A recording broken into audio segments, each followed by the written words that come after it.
Hello and welcome back to Genesis Designs and Modelcraft, and welcome to episode 6 already of the More Modelling for Beginners series with this Airfix P-51D.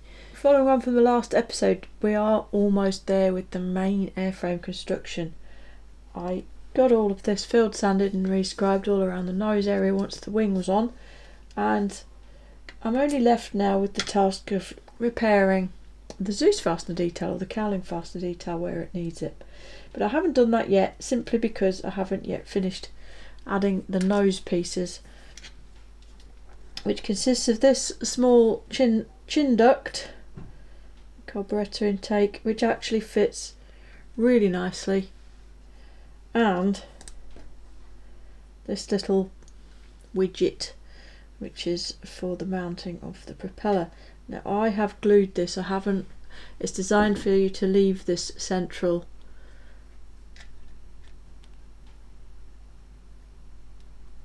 shaft free spinning, but I have not done that. I have glued it into place and they fit together like so.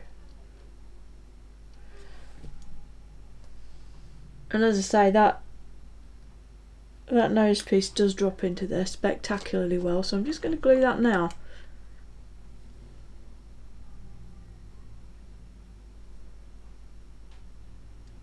Just touch a small amount of glue into position, and then you can move the part just to make sure it's lined up nicely before adding any further adhesive like so. It's not perfect, but it is plenty good enough. There we go. I am going to sand across that to blend it a little, but I'm not going to delete that panel line. I'm going to leave that in there. Then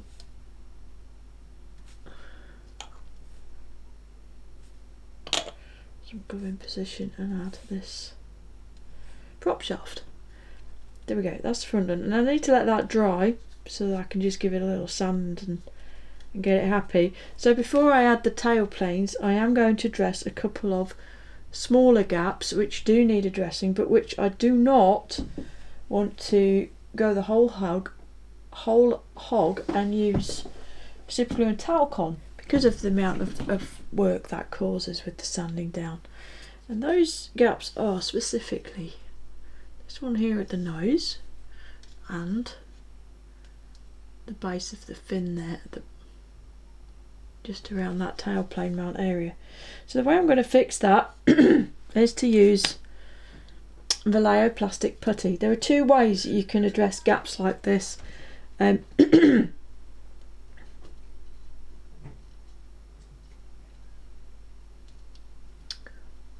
Surfacer or Vallejo plastic putty. Technically you can use Tamiya putty in a similar manner, but I don't tend to. The two ways that I do it are as mentioned. Now if a gap is as small as this here, which it's difficult to really consider that as a gap, but for something that small I'm actually not going to do anything with it on this occasion. I would use, in fact to heck with it, I will use Mr. Surfacer simply to show you what I'm on about. But with a bigger gap like this one, or indeed this one up the nose, I think Vallejo plastic putty is the way forward. So all you need for this is the putty and a couple of clean cotton buds. Set myself up here, and you literally, it's got a lovely fine nozzle, it makes sure it's coming out, and just splodge it into that gap. Not sure if that's a real word or not. Not too worried about being super duper neat. Sometimes it's easy to just run along things and get a lovely neat bead, and other times it's not. Moisten the cotton bud and simply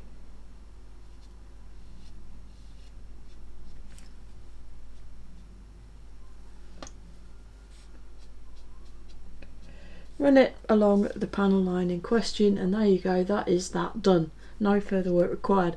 There is still a depression there, there is still the appearance of a panel line, but there is no longer a gap.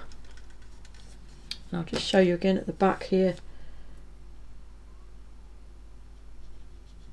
Squeeze the filler into the area that requires it.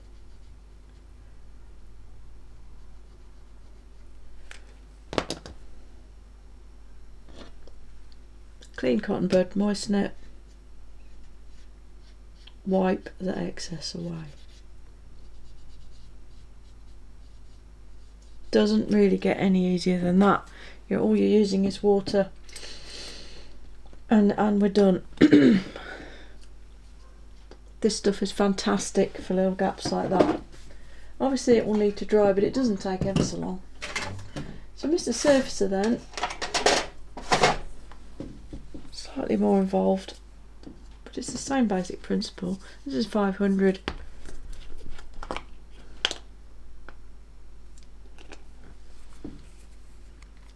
Find a sensible sized brush here. Help myself to some paint out of the lid. I'm just going to paint it into this slight, it's almost a crevice I suppose, just in here like that. Paint it on. Just check if there's anywhere else I might want it. Like that really is it. When the Mr. Surfacer is dry, as it is now, it doesn't need to be fully, completely cured to the core, but it does need to be dry enough. Use Mr. Colour Thinner and another clean cotton bud. You can use IPA as well, but it just takes a bit more time and a bit more effort to remove the excess paint. And I'm just going to do the exact same thing again that I just did with the Vallejo, but this time we're using stinky thinners instead of water. Do please use Mr. Colour Thinners or IPA though. Don't go freehanding it and using any old lacquer thinners, because some lacquer thinners will damage the plastic if used like this. Mr. Colour does not. And there we go, exactly the same deal. There's just a little bit of Mr. Surfacer left in that join, just enough to make it look like the rest of the panel lines rather than like a very, very small gap. And that's it. It's as quick and easy as that.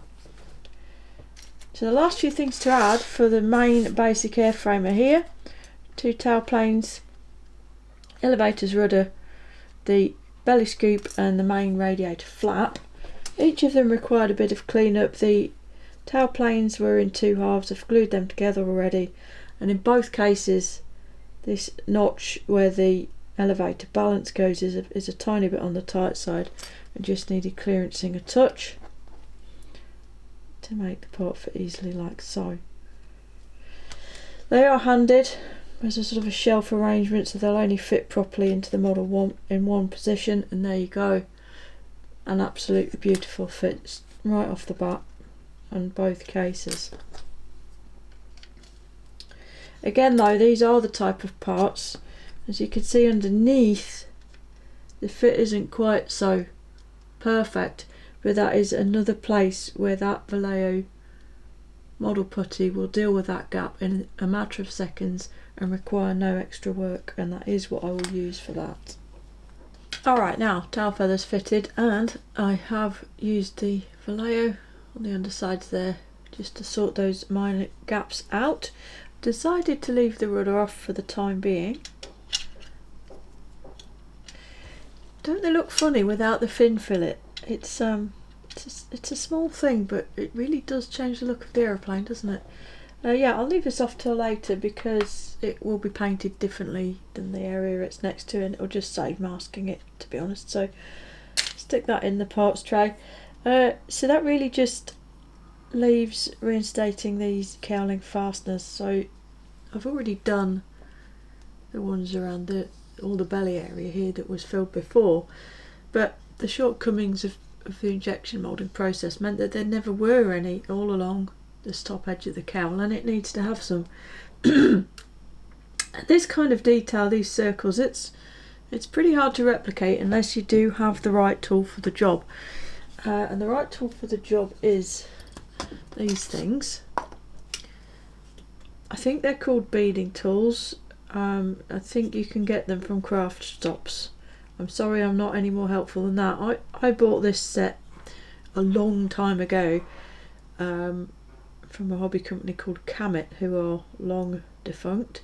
And they are, as you can see, stainless metal punches, basically, with a sort of a hollowed out tip. I don't know, yes, I think if I hold that still enough you should just be able to see what I'm on about. They each have a number on them. As far as I can tell, that number doesn't really relate to anything logical except their size in relation to each other. So I can tell you that I'm using a number 10, but unless you happen to pick up the exact same set, it's of limited value. But here it is. They come with this little handle, and they just pop in there. And essentially, you locate the tip wherever you want your circle to be, and press it into the model.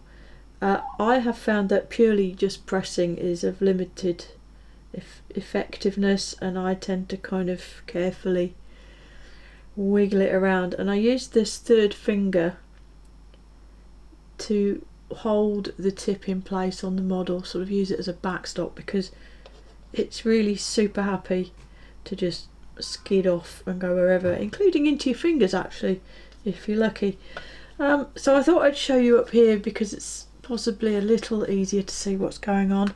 Now what I've done is I've used a piece of tape and then used the pencil to give myself a nice straight line at a sensible distance from the edge of the panel here, and I've then set the width on these dividers to where I wanted it based on these fasteners here. I'm not saying that this is any factual representation of the real thing, it just needs something. And then it's just a matter of, and it's pretty fiddly to be honest, just see, because that happens because I'm trying to hold it all for the camera instead of comfortably to do the job. So using the line, just walking this along, and it's now impossible because I'm trying to show you, goodness me this is annoying. You're just walking that along and then marking at each point where the leg lands, so just boop, boop, boop, all the way down. You can either just press a little tiny bit so it leaves a little mark, or you can make a little score. I mean, we're talking very subtle.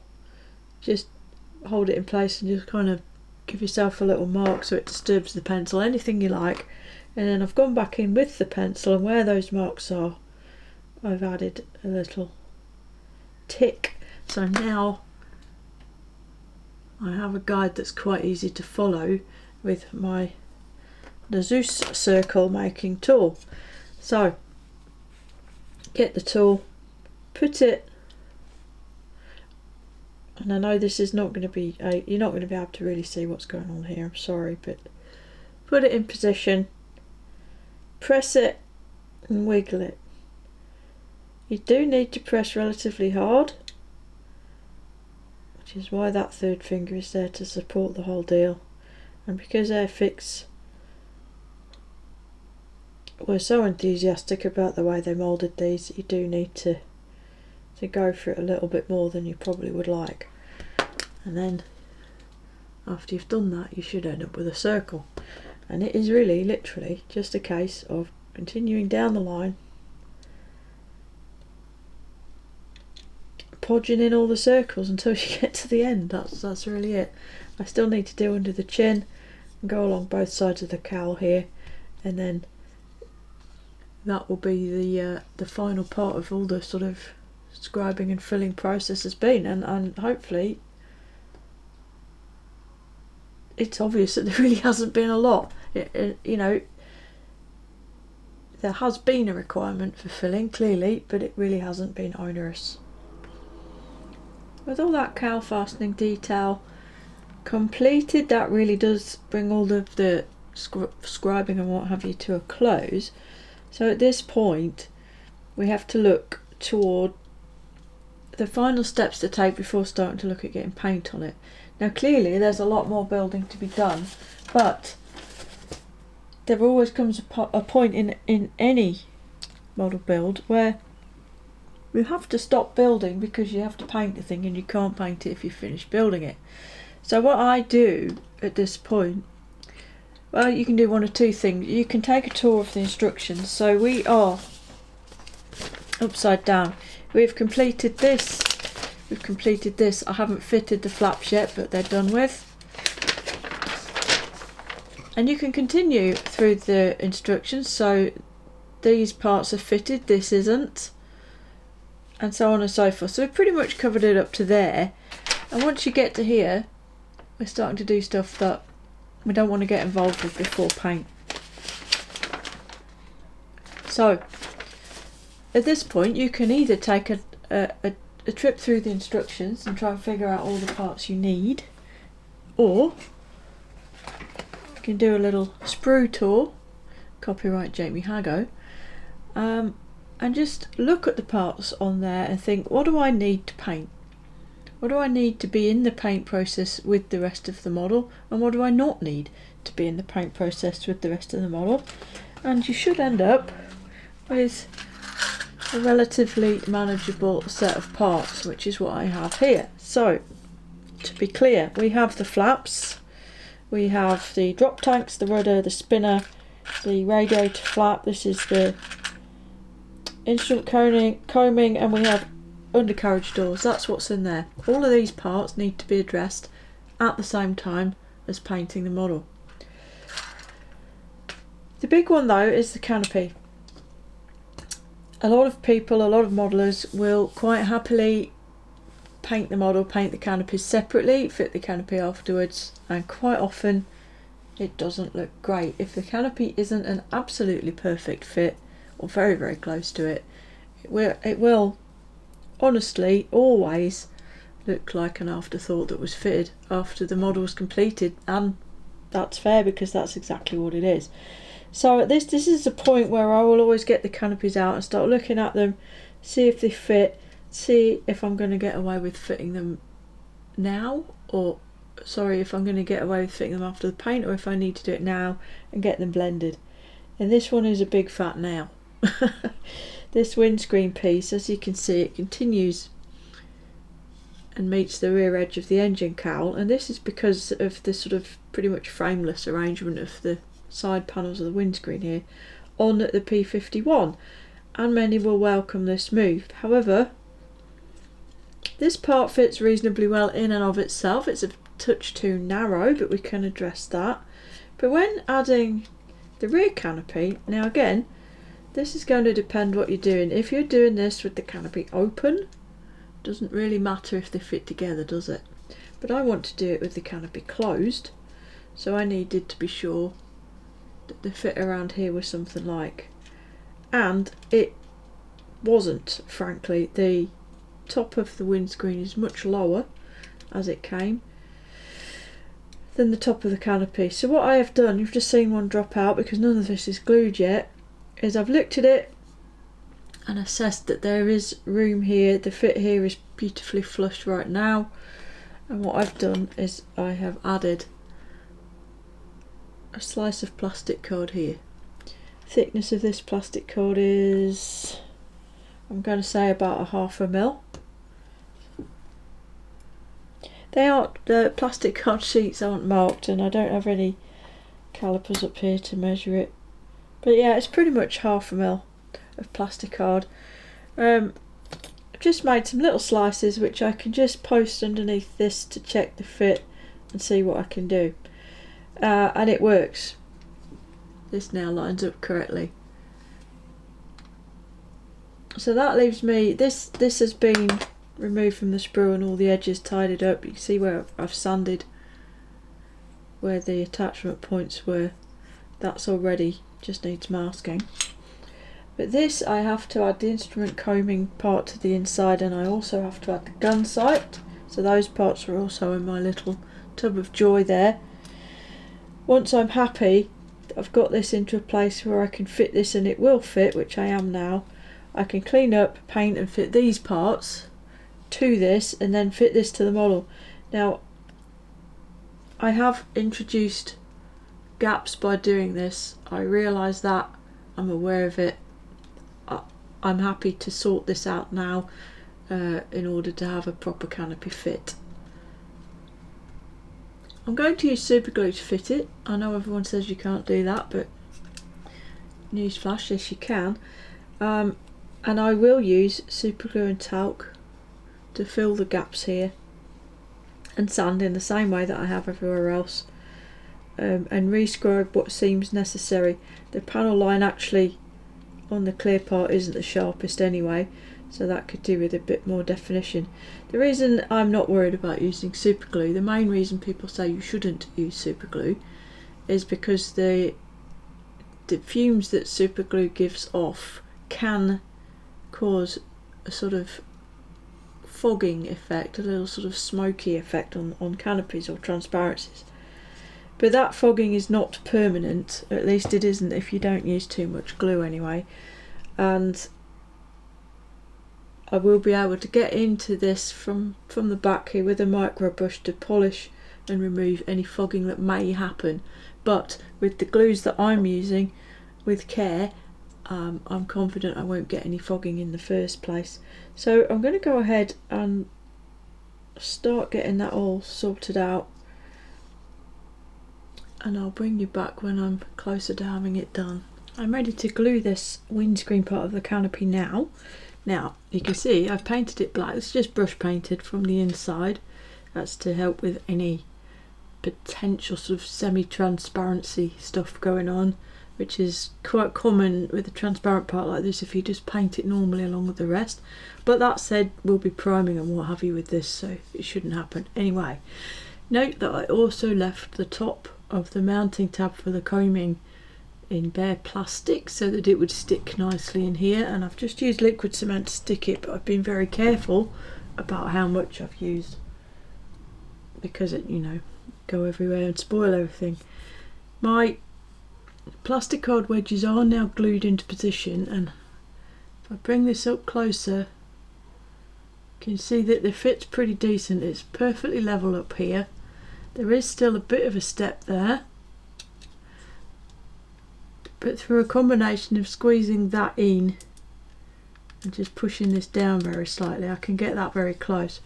So that's good to go, and then just finally recheck the main canopy and make sure that's still acceptable, which it very much is. It's quite strange really that the addition of this 1/2 mil shim both sides has actually improved the fit everywhere. There is a gap on this step here on both sides. It was always going to need a bit of work and a bit of filling, but I think that's going to be okay. Just as an aside, I did make an exuberant protector for the tail wheel strut. I have in fact already snapped it once and re-glued it back together, but unfortunately with anything like this I think once you snap it one time it's going to keep doing it. So I had to mask this area off anyway, so I used a little piece of card actually from the photo etch packaging and made a little cover, and that's held in with blue tack each end and sort of masking fluid.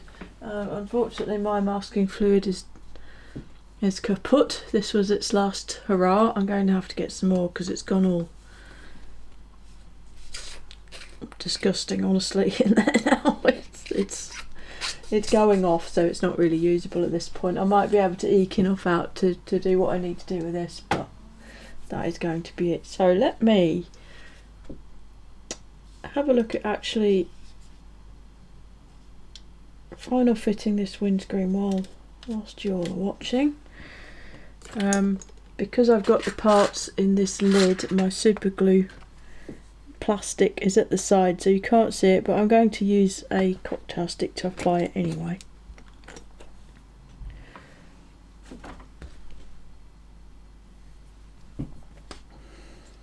I've actually sharpened the end very slightly to give it a little bit more finesse. I'm going to push down, hear it creaking, just in the centre here, but not too much, just a touch of pressure.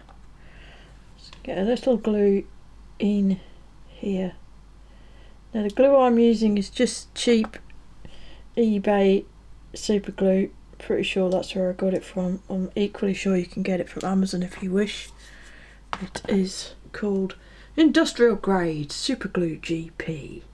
It's a medium viscosity, but it's pretty runny, and if you give it half a chance it will run into places like that, and it has done, and that's now holding itself, and there's not a lot in there.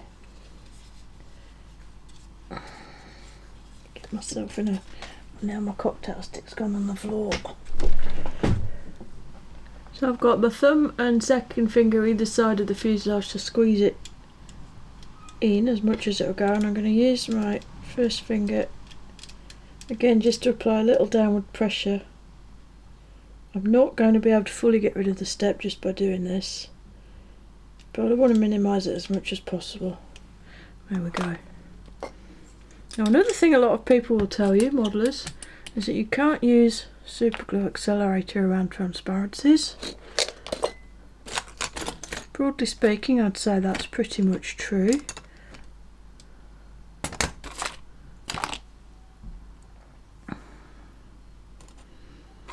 But the accelerator I use is okay on canopies, or certainly always has been up to now. And rather than sit and hold this for 10 minutes, I'm going to sacrifice this paintbrush and get that set up. There you go, 0 damage done. Apart from to the paintbrush, and that is my canopy piece glued into place. I was going nowhere. Now I'm going to use liquid cement around this front edge. I'm not going to do anything to that. It's a panel line, so liquid cement is absolutely fine. Finally, the main side areas. I've made sure they're flush at this back edge here, because the plastic card has deliberately been left a little bit proud of the fuselage side. I can't entirely tell how it's lining up there, so I'm using that back edge as a guide, and again I'm just going to introduce some of this pure, as in without talc, super glue, and let that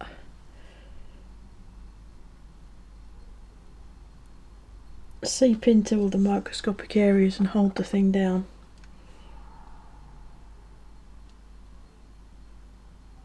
And so it will do that. It's not like Zappa Gap Thin, but I just wouldn't ever use Zappa Gap Thin to do something like this, because it'll just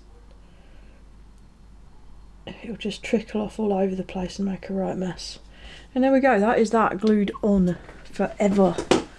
Now I need to clear it all up.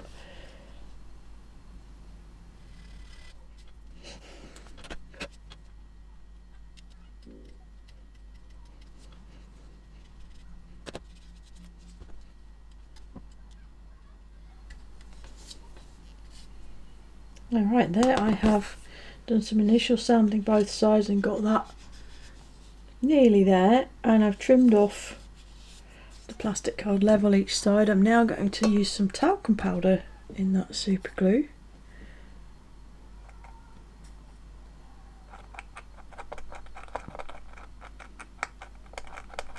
Mixing sounds ensue. This palette over here is just sort of crusty and disgusting, and I'm picking up a little bit of pigment from some black super glue that's on there. Not that you can tell, I don't think, from there. And I'm going to obviously coat this joint area and fill that big gap there.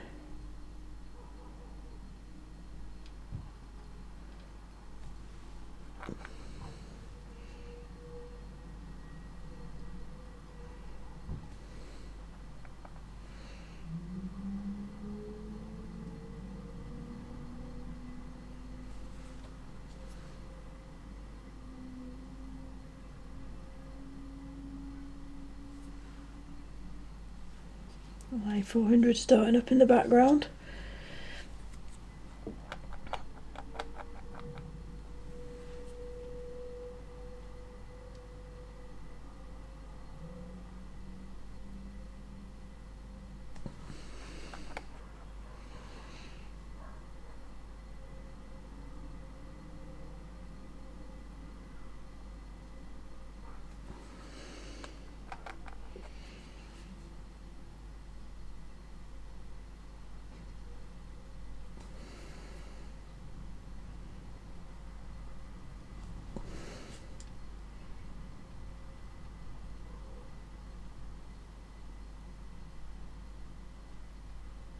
There we go. Both sides have the filler on, and once that's sanded down, as you've seen me do already multiple times, I'll sand that down into shape and then I'll scribe where necessary, put these panel lines back in, and that is the windscreen fitted. Right, all this is done and rescribed, it's all finished, and I'm fairly happy with it actually. I've punched in a few more of these fasteners, I've rescribed the lines here, and I appreciate that it's going to be difficult and or impossible for you to actually see the lines on video, but you will see them later. And this may seem like quite a lot of work, and I suppose arguably it was. It maybe took, I don't know, 15 to 30 minutes all in perhaps. But that's me, and I'm quite familiar and quite confident with working in this way, and I appreciate it may take longer for some. But it is very definitely worth it. This nasty joint is completely gone, that little gap's completely gone, and you've just got the one single panel line running through. It looks much neater and much tidier, and honestly, once you know where to look, once you realise where these kind of faults lie, it's very easy to see, if you look around online at finished builds of this model, the aforementioned nasty joint gaps, etc., and the lack of cowl detail and things like that. So I think it's worth it. None of it requires a massive amount of skill, it's more just patience and being meticulous and methodical, really. So that leaves us in a position now where the last thing to do before starting to look at painting this thing is to mask up these transparencies and this cockpit area. Now I use two methods for masking transparencies, and I use them interchangeably depending which one is going to be the easiest to apply. Okay, not the best, the easiest. One method uses Tamiya tape cut into thin strips, and the other uses bare metal foil. I'll start with the foil. I will use the foil on the windscreen, but I'll also use it at the back part of this canopy, because the only part of masking this canopy that Tamiya tape's going to struggle with at all is this rear part. So we'll start there. And simply enough, right, okay, what else do I need? I need a cocktail stick that's not hard. I've got a brand new cocktail stick here that I've just used I've just used a sponge sander just to, I'll show you, sponge sander, and I've just smoothed the end of it and sort of sharpened it to a blunt point basically. I made a mess on my desk. Okay, so cocktail stick is required, potentially maybe a cotton bud. Got one there just in case. So I'm going to cut a piece of foil big enough to fit over the back part of this canopy. This will be massively too big, but as long as it's big enough to cover what we want, doesn't really matter.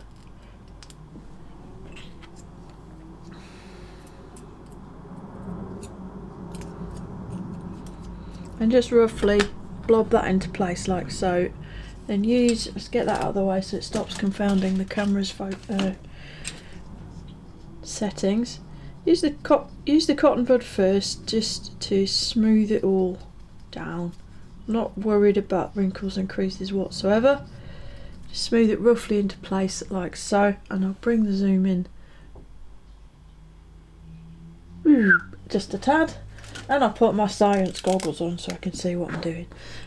Once it's mostly in position, using a freshly sharpened blunt and cocktail stick,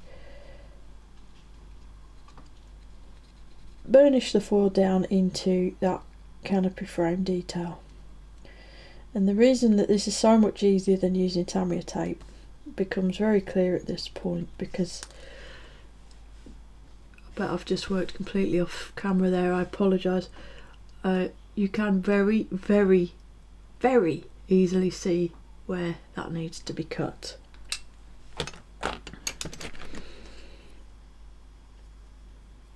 So using the pointed scalpel blade, rest the tip of the blade in the edge of where you want to cut. And yes, look where you're going and everything else, but try to allow the canopy frame itself to guide the blade.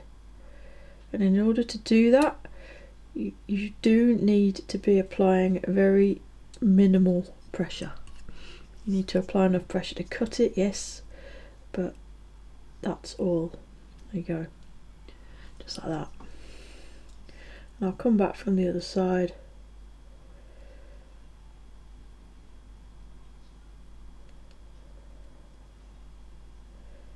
It's generally, although not always, but it's generally easier to turn the part, as you see me doing there, than it is to turn the blade. In a smooth and progressive manner, and there we go. That is that rear section, a little bit there that's not quite where I want it.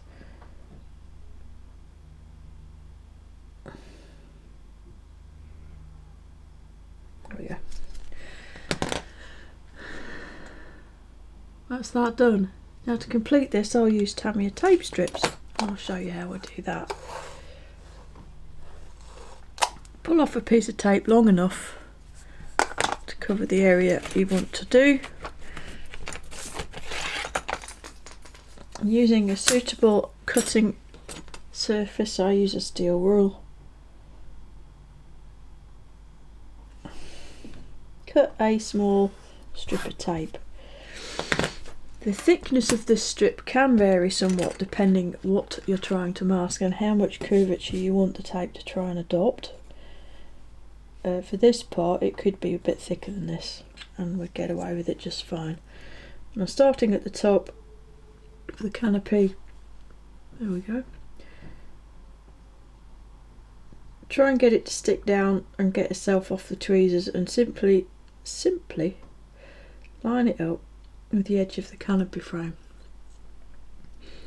Once happy, grab hold of it with the tweezers and just bring it into line.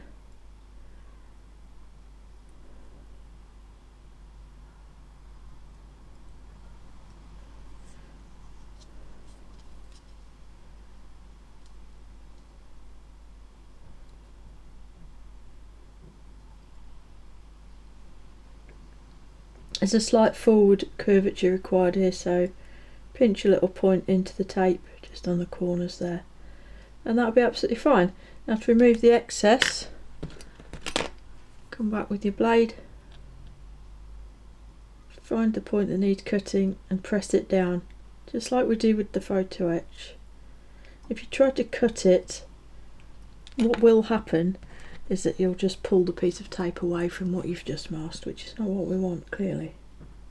And again here, position the blade and just gently push down. Probably need to do it a few times just to make sure you get the entire part, and then remove. I'll cut a second strip.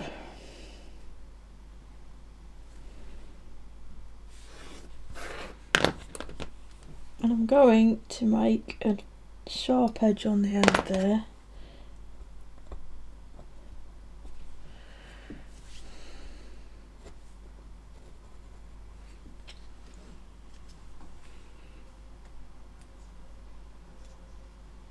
So I can overlap that piece of tape nicely. Same thing, just roughly get the piece of tape into some sort of position, get it off the tweezers, and then just line it up with the edge of the framing, and that is that. And with a canopy of this nature,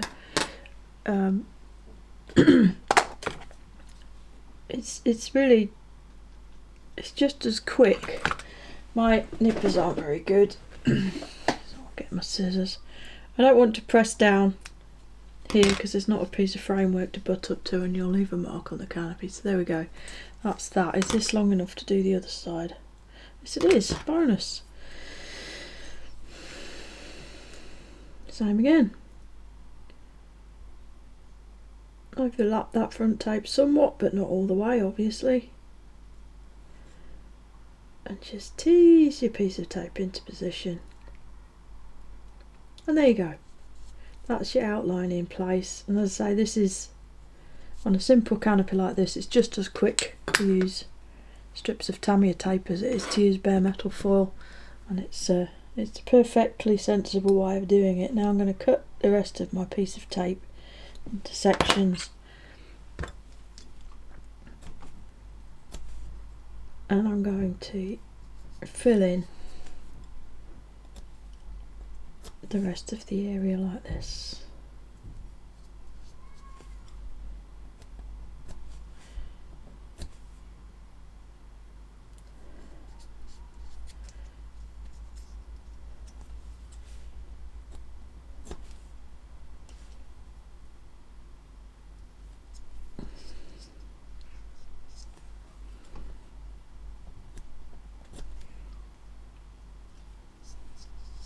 And that's it. It's as quick and it's as simple as that. Make sure all the pieces of tape overlap sufficiently that we're not going to get any errant paint creeping in underneath, and that'll be that done.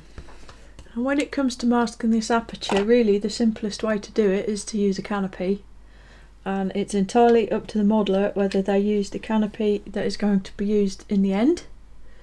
I think on this occasion that's probably my best bet, so I can ensure that the paint finish matches everywhere, because the framing on the P-51 is quite large. Or there are two other canopies included in the kit, and you could very easily just put one of the others on there. Sacrificial, no need to mask it, just pop that on there. Use the Ammo Ultra Glue, but don't use too much, and just temporarily fix it in place, and then that will cover up that aperture perfectly adequately. And that's it, ready to go. We are now ready to begin the painting process of this model. I say begin because that's going to be quite some process on this occasion. Main canopy is fixed in place with Ammo of MIG Ultra Glue. I haven't used too much, it does stick ridiculously well. Be careful of that, and make sure and use a damp cotton bud and just run along the joint to make sure there's no little bits of glue that are going to interfere with the painting process. I have also, it's really not visible anymore, there's a small piece of blue tack on the inside of the windscreen, because there is a little tiny hole there for fitment of the rear view mirror. And since I've chosen not to fit the radiator housing exit flap yet, there's a little piece of tape covering up the radiator itself. I'm not worried about this area because I don't mind it getting hit with fuselage colour. I haven't masked the undercarriage bay at all because it's principally natural metal, so it may as well get painted at the same time as the rest of the thing. So that's the model itself. Now, as regards all the other bits and pieces, you may recall that I said if you want the flaps up option, you kind of have to fit the flaps before you fit the wing. That is unless you do what I've done here. So I've essentially almost completely removed that inboard mounting tab, and doing that allows this flap to be fitted after the wing is in place, if that is indeed what you want to do. To be honest, if you've got raised flaps, I don't think it's terribly important that they're fitted after the wing, or indeed after the thing is painted. So that leaves me with the lowered flaps. All these parts are prepared and ready to go. The reason I'm painting it with the flaps not fitted is to allow access to properly paint this area here, which would be partially obstructed by the flaps if they were fitted. I have the rudder left off because it's fabric and therefore will be finished slightly differently. The aforementioned exhaust duct flap, and that has been thinned. I've thinned down these edges just by carving some material away from the inside to make it look less clunky. Then we have undercarriage doors. These are the doors that mount to the legs. All of these were prepared in the normal way that I've done everything else. Sprue nubs removed and everything sort of finessed and scraped so everything's square and smooth. I found that both of these doors had some slight sink marks on them because of the thickness of the part, which I just sanded them back to get rid of those. And you've got the main undercarriage doors here. These will be fitted together when fitted to the model, like so. Clearly I'm not going to be able to, paint this area properly once they're fitted together, so they will be painted separately initially. Both of these had a significant amount of texture on the plastic here, so they've also been sanded down to remove that. Then I have drop tanks. I'm going to go with the smaller drop tanks. The so-called paper drop tanks are included in the kit as well. I decided to go with these because they're aesthetically more pleasing, and I threw away the remnant of the frame that had the paper tanks on it, and I wish I hadn't, because I don't really like the way Airfix have gone about this seam line. So these tanks have a prominent seam around them, but this isn't a particularly brilliant rendition of it. But it's what I've got. I don't appear to have any kicking around in the spares box, so we'll go with these as they are. And finally, the spinner and its back plate. These will be painted obviously at the same time the noses.